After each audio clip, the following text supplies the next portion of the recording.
Semua warga asing. Nampak Ni pasar raya dekat Batu 14 Puchong. Nampak? Malaya,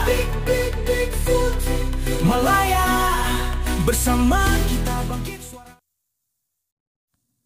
Dekat Puchong satu pasar raya di Batu 14 dari tumpuan luar biasa. Tapi bukan sebab jual murah sangat. Bukan juga sebab promosi besar-besaran. Puncanya minyak masak paket. Ya, minyak masak subsidi ini jadi rebutan ramai. Tapi peliknya yang datang borong bukan orang tempatan. Tapi warga asing yang berniaga kedai makan. Mereka datang dengan plastik besar, masuk satu-satu. Angkut berbungkus-bungkus minyak macam tengah beli untuk satu kampung. Tak ada hal langsung. Macam pasar tu eksklusif untuk dia orang. Sedangkan rakyat tempatan nak beli 2 paket pun kadang-kadang kena had. Siap kena tengok IC lagi. Persoalannya siapa yang kawal benda ini? Minyak tu kan subsidi kerajaan Malaysia. Tadi bila tengok situasi macam ni, rasa macam subsidi tu dah beralih tangan. Mungkin juga pasar raya tu milik warga asing. Warga asing guna minyak subsidi untuk berniaga, tapi rakyat sendiri kena bayar harga mahal. Logik ke tu? Yang lagi kelakar bila ada orang tempatan tegur. Diorang siap pandang sinis. Siap-siaplah kalau benda ini dibiarkan. Lama-lama minyak paket pun boleh jadi lesen berniaga antarabangsa. Rakyat bayar cukai. Diorang kau untung. Memang lawak. Tapi lawak pahit.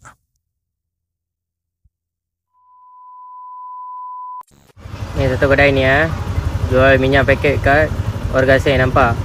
Semua kedai-kedai makan beli. Nampak? Semua warga asing.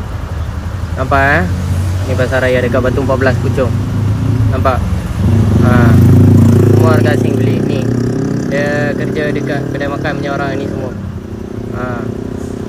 Warga negara tanya tak bagi. Nampak? Semua warga asing beli. Nampak? Nampak Nampak? Ada 3-4 orang lagi. Nampak?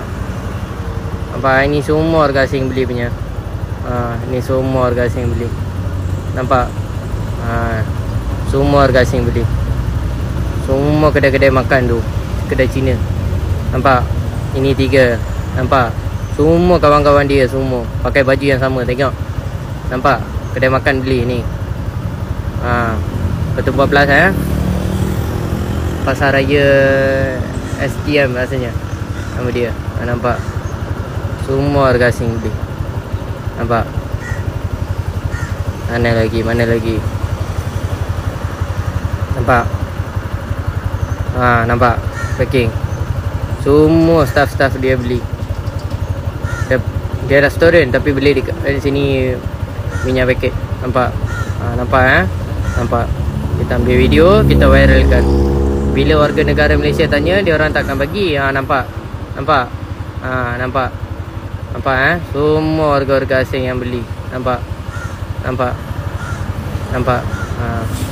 Semua warga asing beli.